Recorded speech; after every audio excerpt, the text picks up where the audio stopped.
Get you through my morning every day. Every morning. Ladies and gentlemen, Adelaide's Jodie and Hayesy on Nova. She kicked it off last night. Katy Perry's in town.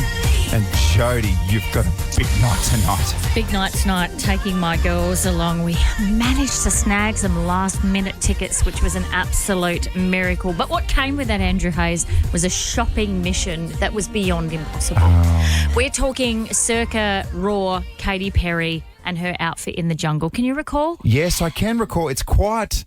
Well, it's not fit for winter, I'll say that much. No, it's not. But my 12-year-old wanted to do a version of that, and I said, babes, let's just tone it down a little. So she did.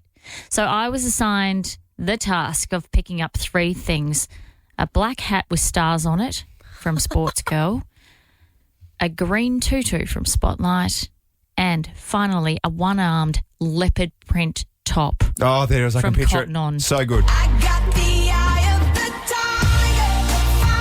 It's like Katie's in the crowd herself, watching herself on stage. This is how it unfolded on my day off, by the way, and there were several other things I would have preferred to be doing. Let me give you the big tip. However, called Spotlight, do you have a green tutu? Yes, we do. In a child size? Yes, we do. Great. Put it aside for me. Went and picked that up. Good, thanks. Next task, Sports Girl, cowboy hat. Went along, last one in the shop, on sale, $29.95. Picked that up. Well done. That's 2 out of 3. I thought this next one is going to be mission impossible. Walked into Cotton On, said, excuse me, this is a photo of the one-arm leopard print top that I require in an extra small. And she goes, on her computer. She goes, the system showing it's got one. I didn't know where that was going to be. Was that going to be in the city? Was it going to be in Marion? Who's to say? She goes, oh, it's saying we've got it upstairs. Let me go and have a look. Up she goes on her little adventure to find my daughter the perfect Katy Perry raw outfit. Comes downstairs about 4.5 minutes later and she goes, oh, my God, I found it. Oh, wow. The relief. And I cried. There were tears. And I grabbed her by the face and I pashed her and said, you're my hero. Thank you so very much. You've made my day. I can't believe you pashed her for 12 minutes straight. Minutes. And she was like, wow, I've had some gratitude in the store before, but that's next level. Thank you so much, man. Oh, let me hear you roar. Katy Perry's in town and she's on fire. Oh, yes. Last night, the first of her 4 concert series at the Adelaide Entertainment Centre. Absolutely massive. And what about, we spoke to the Premier yesterday and just said, congratulations, Premier. You got Katy Perry here to Adelaide, South Australia. And then last night on stage, Katy Perry did exactly the same thing. I was actually doing a performance at the AFL and this guy. He's like a big deal. He's like a premier or something. He goes, you gotta play Adelaide. Wow. It's sad. I'd take that if I was Bally. Oh, jeez, you'd do a victory lap, wouldn't you? Yeah. I think he was taking his kids last night as well, so he would have been in the audience to see that in real time. That's a massive flex to your kids, isn't it? Oh, I mean, I managed to score some tickets at the last minute. I am the best mother in the world. But can you imagine being the Premier saying to his kids, Dad actually got that to happen? So do you think that's the difference? Because every single kid thinks that their dad is lame. Yeah. So could that be the difference between Peter Mouses's kids not thinking he's lame? Yeah. So you just go, oh, you got a nice little shout out from Katy Perry. Yeah. That works, doesn't it? That'll do it. Hey, can I talk about something else that's going to absolutely burn your soul? Do you want to hear this? Fans of The Simpsons are up in arms over the shock death of one of their long-running series main characters. Can I just say this? Marge Simpson has been killed off. Yeah. You okay? The aftermath of this has been very, very, it's controversial to say the least. Yeah, so it's the final episode of season 36. The focus is Bart and Lisa's relationship, and the episode skips forward 35 years into the future where Lisa finds a letter and a will from her mother to be opened upon her death. Marge is dead, man. Yeah. But that's a look into the future, though. So people say they killed her off, but let's look into the future. Look at you, are you in denial, mate? What's happening here? A little bit, because Marge is so beautiful and wholesome. What I did love in this episode as well, and if you're a diehard Simpsons fan, you would understand why this is relevant.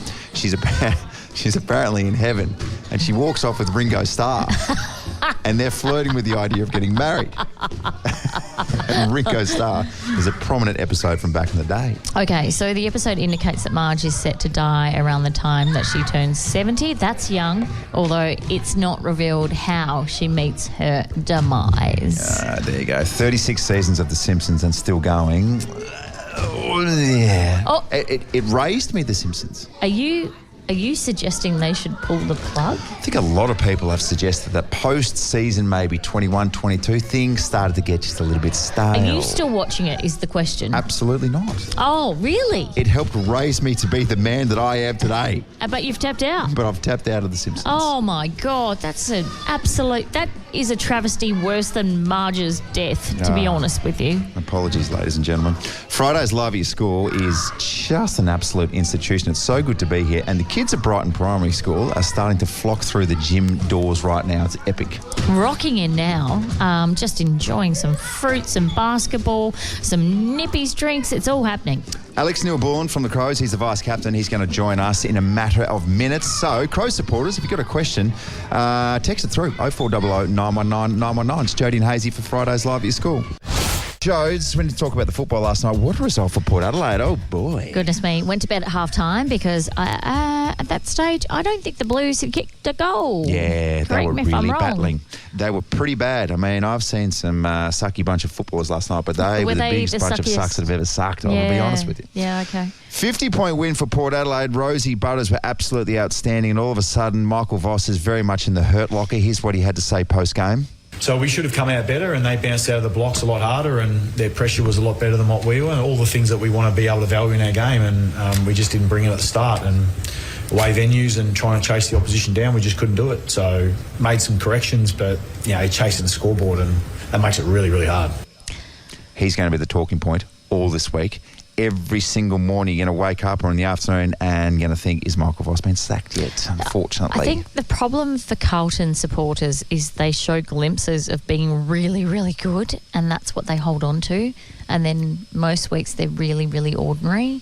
And so then the disappointment from knowing what they could do and what they're not doing, Andrew Hayes. Well, it's because they're a big club. So the big clubs, you expect big things from the big clubs, and that is Essendon and Carlton, and of course Collingwood and Carlton have sucked for decades now. But what I love, Jones, This producer what I Molly love, cries actual real tears. she's crying blue tears at the moment.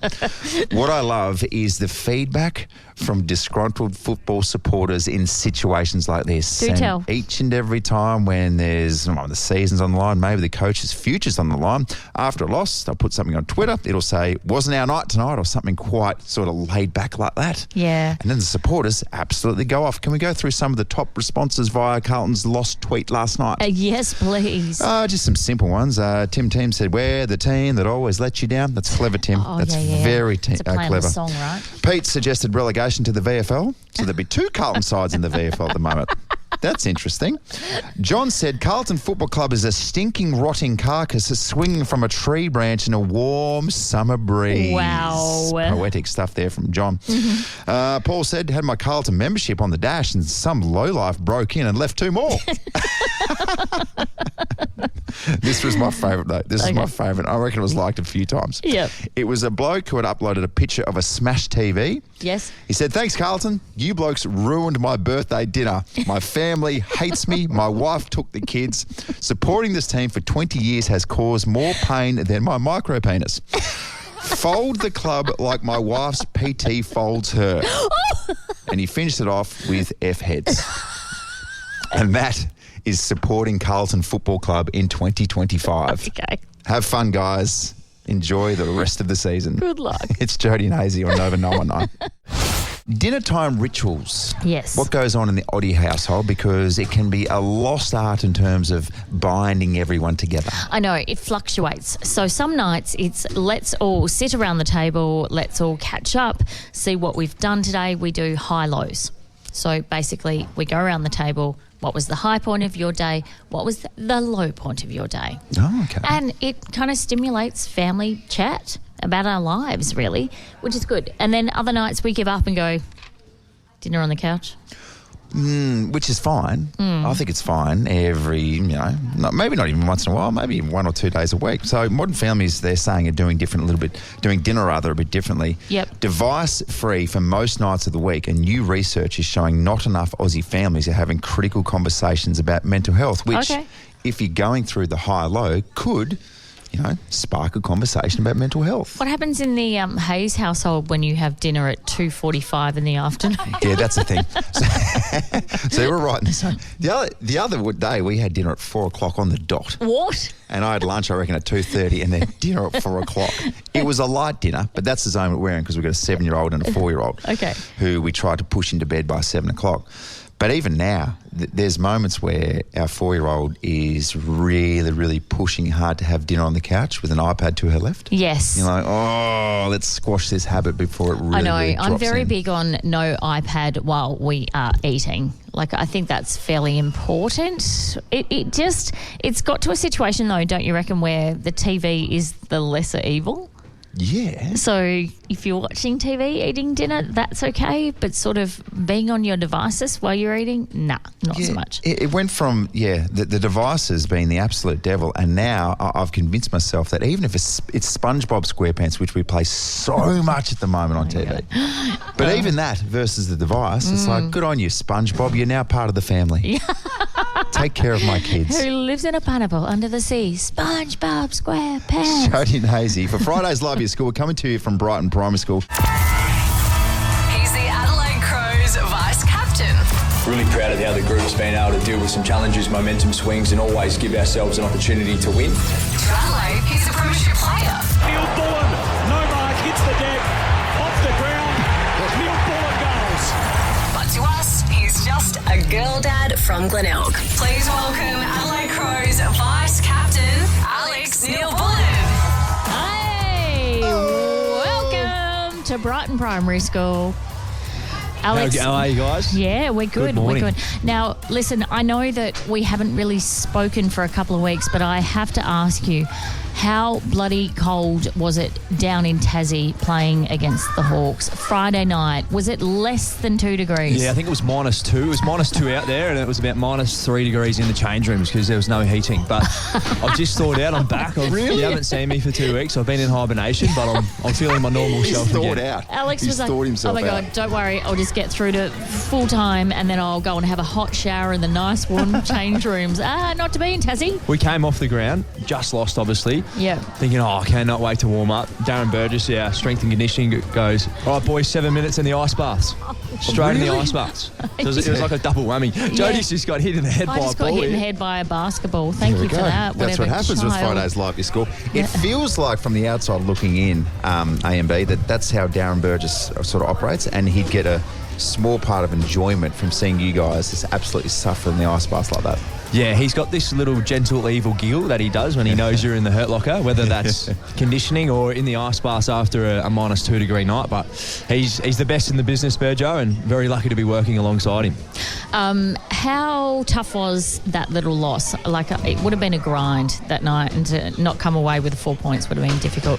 Yeah, I feel we gave ourselves every opportunity. Like, parts of the game we controlled it. I think the great lesson is, though, you've got to make sure you continue to improve as the game goes on and not give your opposition an opportunity to get back in the game, and we probably did that. Had some moments late that we didn't quite execute, and we lost a close game. In saying that, though, I feel like the group, we've come so far in close games, and I hope our supporters can see that in close games we are now looking forward to that opportunity, and hopefully we can start to win more than we lose. Alex, we were talking off air. We were saying that we couldn't decide whether you guys were going to win on Sunday by 200 or 300 points. You wouldn't get involved in the conversation because you're so humble. So how do I put it this way? Big opportunity on Sunday to have a great game. Your thoughts? No, Hayesy. Every time you play... I'm going to justify it. Every time you play a young team at their home ground, I can guarantee you that they will come out firing. Yep. Youth, that's a dangerous ingredient because when they're home, they got the supporters, they got a point to prove coming off a loss. So that challenge is going to be right there in front of us Sunday on the MCG. And Adam Uze, I spent a bit of time with him at the Melbourne Footy Club. Yep. He's one of the best coaches in the game. So he'll know how to coach against us, and he's going to make sure his boys are firing. So we're ready to go, Hayesy. Quite seriously though, how valuable is some experience at the MCG? Because you know it better than all your teammates now, but it's a different world. Can you explain it to us? Well, I think I've said this on air here before. How I justify it is big crowd, there's a red seat in the grandstand for the biggest 6 hit, and if the red seat's covered, it means it's a hostile hostile crowd. So as the away team, we need to thrive in it. But if it's not there, you can kind of go about your business as usual because it means the crowd's not quite as big as it has been. Yeah, right. In terms of going back to Melbourne, how does it feel for you now?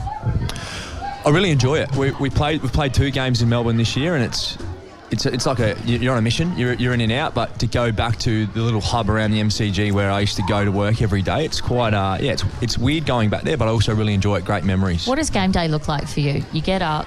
I guess it's different when you're at home and you've got your little baby there. But when you're away, do you get up? Do you get a coffee? Go for a walk? What happens? Yeah, you roll out of bed. Then there's a buffet, Jodes, downstairs. So Whoa. It's a little bit of a challenge for some. It's a buffet, not a stuffet, is what we say. Who gets tempted into the old stuffet? Yeah, who's the stuffet connoisseur? I'm probably more looking at the coaches and the staff members right there in front of us. There's pancakes, there's bacon, there's eggs, there's a bit of maple syrup. So if you're into We've always said this. Syrup. Nixie at a buffet. I mean, just back off, mate. Have you seen him though? He's fit as a fiddle. He is good, isn't he? So I don't know if he's stuffing his face, but anyway.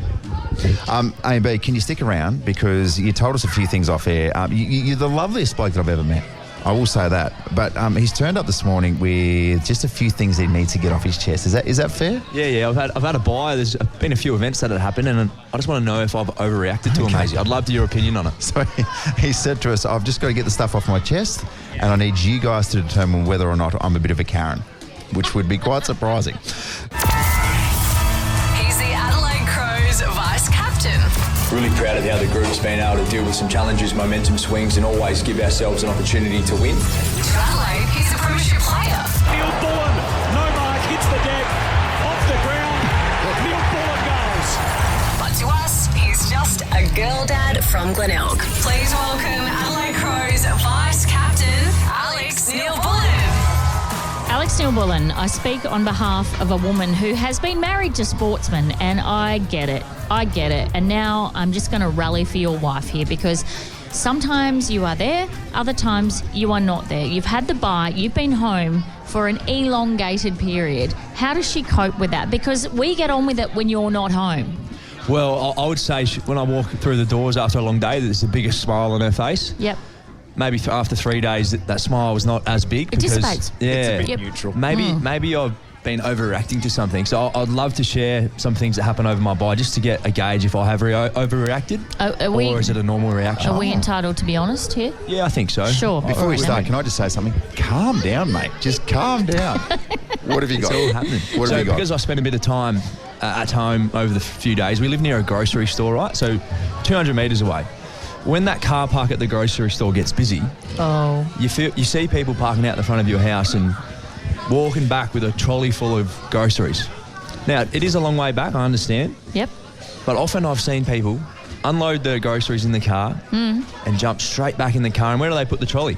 In front of my driveway. Your house. Oh, yeah, Now, sometimes I've peeped through the window and been very close to walking out there and just asking politely, Yes. sorry guys, could you please return your trolley? Because I'm not doing it. Yeah. Who's doing it? And my wife has often been, Alex, no, it's not that big of a deal.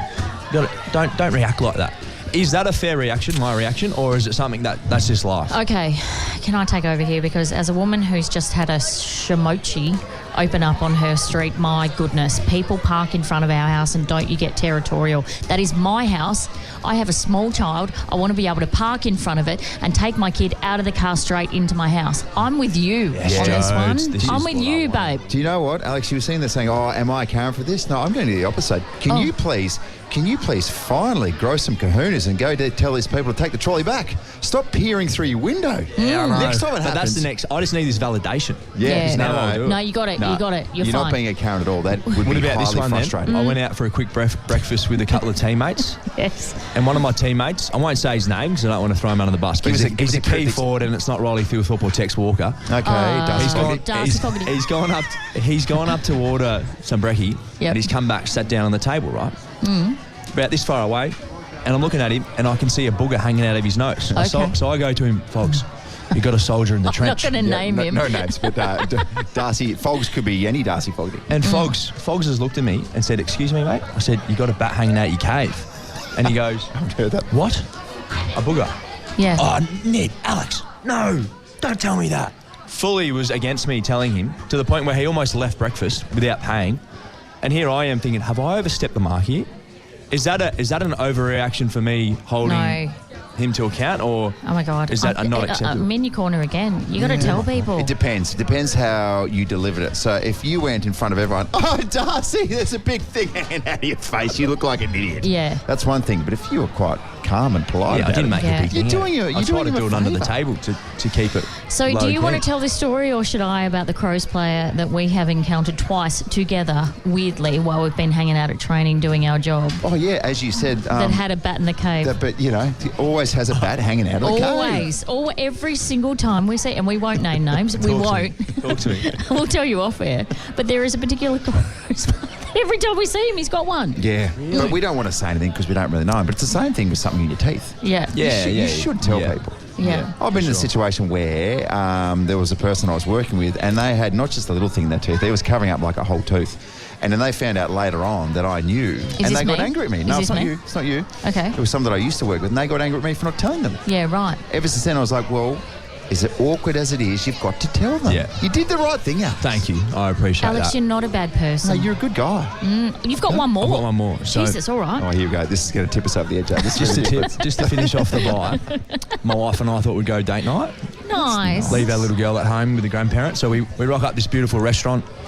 And just because it's the two of us, you get put on one of those big island tables where there's couples. Yeah. So you're sitting next to other people. Oh, that's weird. And then this night we get there, and then within 2 minutes, another couple sit right next to us. No. And it's to the point where you can hear conversations.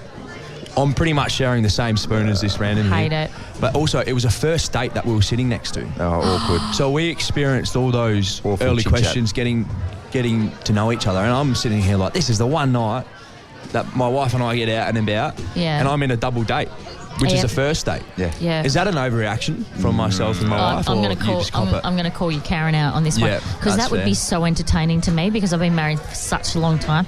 To be able to eavesdrop on a couple who are on a first date would be heaven. That's nirvana for Yeah. me because we got nothing to say to each other. 100%. Do you know what as well? If it's a first date, I can guarantee you a South Australian couple first date, at some stage, the bloke would have Where'd gone, you go to school? so you go for crows or pork?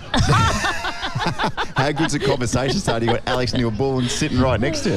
A part of that double date. There you go. Yeah. Okay, Alex, Karen, Neil Bullen, thank you so much for joining us this morning. You've got about 1 million signatures to sign once you get off air, so go for it. Stretch that wrist. Great to see you guys. Thank you, mate. Fitzy Fridays, Fitzy Fridays. Da, da, da, da, da, da. Fitzy Fridays. Jodes, rain, hail or shine, in studio or on location, we will speak to this man each and every Friday. It's Ryan Fitzy Fitzgerald. G'day, Fitzy! Jodie, Hayesy, thanks for having me, guys. And just when I thought there was nothing you couldn't do, you go ahead and buy a bloody winery. What the hell's going on? Now, this is okay. So to give you a bit of perspective here, it's a group of friends. We're actually Name your friends, please. It's W Sports and Media. We're a part of this sports management company, and Gary Winter runs it, right? And Gaz is he's our manager. He looks after us. So he's got some great players on his books: Isaac Rankin, Brodie Smith. He's also got Alex Carey, great cricketer. Yep. And Gaz said to us, "There's an opportunity to buy a Barossa winery." Now, I love my wine. I absolutely adore it. You know, I grew up just down the road from McLaren Vale, but Barossa Shiraz for me is unbelievable. So when he said to me, it's Bethany Wines, which have some of the oldest vineyards in Australia. Like, this is sixth generation. The Shrapple family started this 6 generations ago in the 1850s. They planted their first vine, Jodes, and now man, we had some vintage wine the other night. I've got a funny story for you, actually, because this is how much the Fitzgeralds did know about wine. Years and years ago, as a gift to the family, I took them to a Barossa winery where they had a 5-course meal there, and we sat down and you got to try all their latest vintage, right? Yes. So I took Mick and Claire Fitzgerald and my sister Holly. Yeah. So anyway, we're there and there's all these wine connoisseurs there because it was the new release of their vintage. And anyway, what they do, you get to the table and there's 50,000 empty wine glasses there because what they do, they pour each wine into the glass and then they tell you the story behind each vintage. Yeah. So we're sitting at the table and the Shiraz comes out and they go, okay, so this is our latest vintage, 2018 Shiraz. And this is a 2008. So you will taste the maturing of the wine 10 years on and you can taste the difference. And it was, I must admit, I mean, that's where it got I got sucked in because it tasted magnificent. I look over next to me and my father, Mick Fitzgerald, goes, why would you pour 2 separate wines into one glass? He picked up one, poured it into the other one. And there was all these wine wankers from interstate just going, oh my gosh, what is he doing? Do you give Mick like a 16-year-old single malt Scotch whiskey and he goes, I know what'll make it better. Chuck some Coke in that as well. Fitzy, let's talk footy this week. And who have the Crows got? Oh, you've got we got Richmond. Would you predict that potentially this could be one of those games where you win 100 plus? And I'm being dead serious here. Like, do you need to cash in for percentage? Don't do that. I've told you not to do it. No, the Crows can do it. The way that I'm looking at it is that we've had a week off with the bye and I'm worried that they're not going to come back in good nick. So look, I know it's only 1 week, but sometimes that can really affect a team. So we just need to be switched on against Richmond and we just have to win. We don't need, well, we do need percentage, but we just need to get over the line, Hayesy. Right. One last question for you, Ryan Fitzgerald. You going along to Katy Perry, please? You know what? I sat next to Peter Malinauskas the other night at the Best of SA dinner. Yes. And I was talking to... That is an amazing story, Isn't how it? he got Katy Perry over the line. Yeah. It is astounding. He told it on our show just yesterday. Oh, mate, he is a freak. Like, she was not coming to Adelaide at all, and then within a half of football, he had turned that around. So I think me and Pete's going to be on my shoulders, and I will be at One Entertainment Centre. Fitzy, we appreciate you. Looking forward to catching up with you on Thursday nights. I'm going to bring some tissues. I'm ready to cry, so I can't wait for your speech. Yeah, I'll start writing it now. Chat GPT. I've got a mate who's turning 40. I don't like him very much, but what have you got for me? Make him feel good about himself. He's really clingy. It's supposed to be private. Love you guys.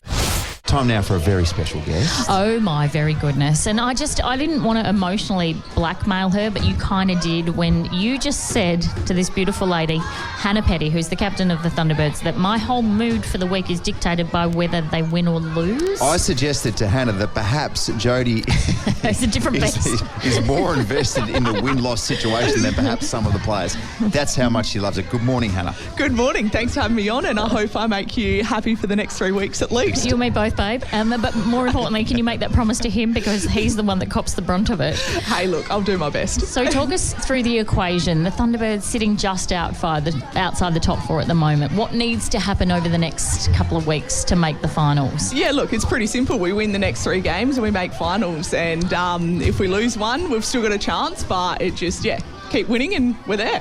So it's probably going to come down to you and Sunshine Coast, isn't it? Who you play in the last round of the season. Oh, isn't that mouth-watering, Andrew Hayes? Jeez, what a showdown. Yeah, it is. It's going to be, hopefully get the job done before that, get the 2 wins and then worry about that one. But Vixens this weekend, we're just looking forward to going out there and we've had a lot of luck on their court, so keep doing that. Yeah. So we were talking three-peats. That was made infinitely harder when the best player in the world, Shamira Sterling, decided to go and get knocked up. Oh, my God.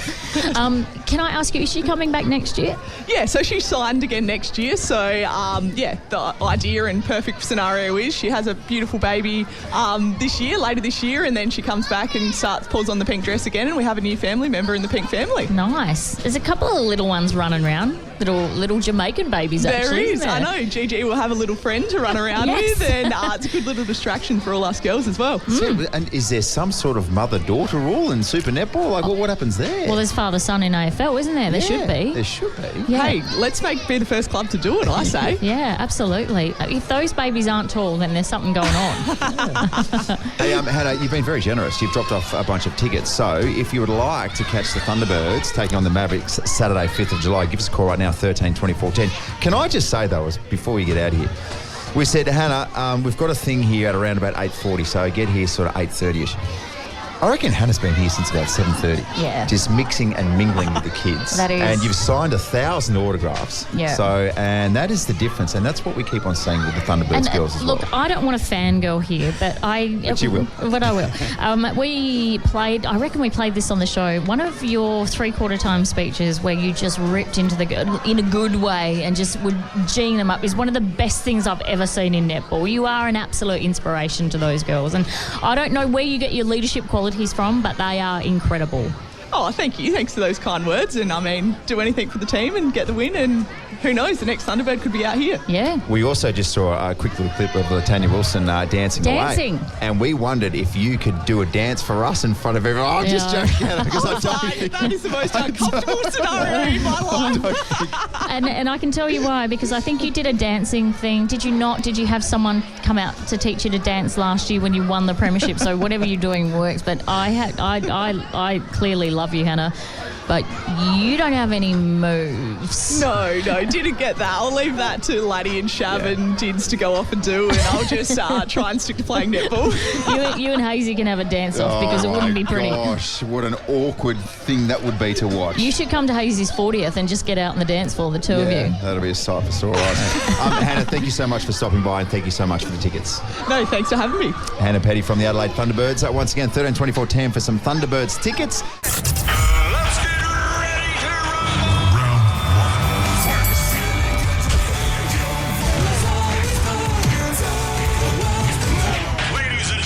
Battle of the Bangers. Oh, what a fierce little contest this is. It's always aggressive on your part. 9 apiece it is right now, Jodes. Yeah, it is. It's a very tight competition as it stands. Yeah. 2010 was the year the Generator gave us for this week. Yep. And you had a song which I reckon you have used before and won with. Have I? Did you have? Did it win G6? Early days. Yeah, right. Like a G6. Yeah, like a G6. Versus Our City Fireflies. These little contests are always tight. Producer Molly, can you take us through? Where are we at? It is very, very close this week. Our winner got 55% of the votes. Yes. Oh, and it was... Here we go. Big drum roll. Hayesy! Oh, yes, guys. How good. They're reasonably happy. They need some coaching, but they're reasonably happy. Genuinely weren't happy for you at all. You had to really, really work that clap. Maybe I got them to vote for the song. Your winning song for this week's Battle of the Bangers is Owl City Fireflies, taking us to 10-9 in my favour. Good work, Owl City. Very special guest with us right now. It's Tom Wilson from Channel 7. He's a sports presenter. Say good morning, guys. Good morning, Mr. Wilson. So my brother's a teacher and actually teaches your kids. So I felt like my brother then getting introduced as good morning, Mr. Wilson. That is a true story, by the way. Really? Does he have Lottie? Because Lottie's problematic. Yeah. I think Hazy's kids behave extremely well at school. Okay. And then let it all out when they get home. Let off some steam when they get home. Yeah. That's when Lottie says, I wish you were dead. Okay. Not to Mr. Wilson. Loves Mr. Wilson. No. Okay, you need to dish the dirt on our boy here. What's he like at Channel 7? Does he behave a little better than he does on the radio? Angelic. No, I think what you see is what you get, or what you see, or is what you hear with Hazy. Yes. I'm surprised to see him in pants, to be honest. I know. Well, he's normally a shorts man. This never happens. Normally he's got he's still in extremely good nick. and he brings that to the office. He's got his carbs out. Even sometimes when I go for a coffee when he's not working, I'll see Hayesy running in the streets, rig out, sweating it up, giving us all cuddles. So he's a very loving man. Well, Tom, you were saying before, what is that faint voice off in the distance? It's my calf screaming, what the hell are you doing covering us up this morning? Well, it's winter, okay? Sometimes you've just got to play the percentages. If you've ever wondered if Andrew Hayes would have conversations with his calves, it's true. It's true. This is very in-house, but Adam McDougall back in the day from Newcastle Knights used to speak to his legs, Tom. I know you're an NRL fan. Doesn't connect with South Australia, but that's okay. What does connect with South Australia and Port supporters was last night.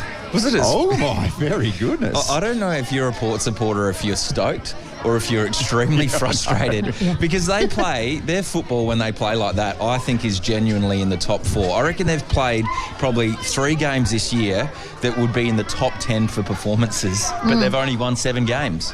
So do you think it's a case of scraping into the finals and then they can beat any given team on any given day? I think they can beat any team on any given day. Their run in is horrible though. They've got so many top 8 teams to come and they really are the Jekyll and Hyde. If they played like that every week, they'd be able to go on a 13-game winning run, which we saw a few years ago. If you're a coach in last night's game, you're on a hiding to nothing because it was either going to be sack Ken or sack Vossi, wasn't it? So it's either this, sack Ken or sack Vossi.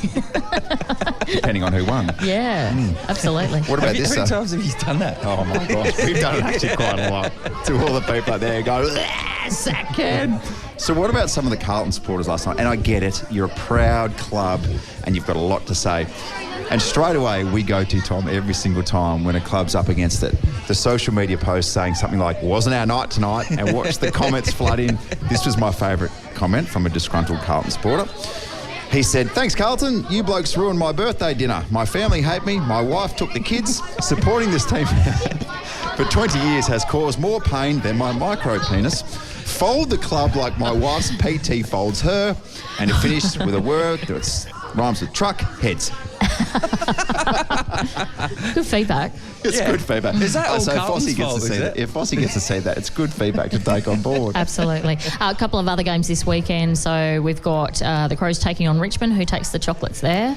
Oh, that should be a fait accompli. That should be Crows coming off the bye, fresh as, and we saw Richmond were extremely poor last week, completely run over. So a great opportunity for the Crows to run out into the MCG and get some practice for the finals. And the one that everyone's talking about, and that's the Adelaide Thunderbirds this weekend as well, taking on the Vixen. Who comes home there? Grand final rematch. The Thunderbirds have just been a bit up and down. Hot and cold, haven't they? They had that the words game of the great Katy Perry. A few weeks ago, they were going to beat the title favourites, the New South Wales Swifts, easily, and they blew it in the final quarter. Clearly, they're missing Shamira Sterling. Very hard spot to fill, but I think they can make top 4. Tom, before we let you go, you are Channel 7's chief cricket reporter. So, give us a word on what's happening in West Indies. And it's obviously a wicket fest. Yes. Is Australia in a good spot?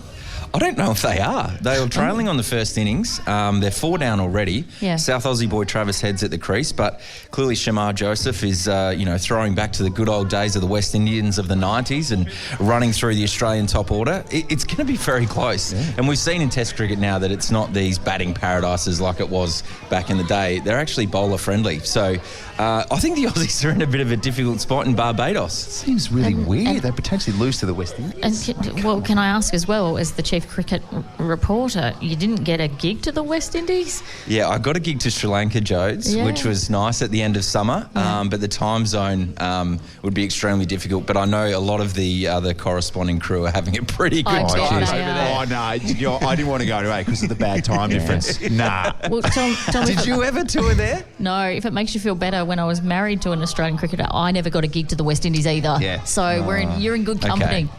It's fine. You on the Pakistan tour? you got all the best ones. Oh, God. Good times. Oh, man, I got to go to New Zealand. Tom Wilson from 7 News.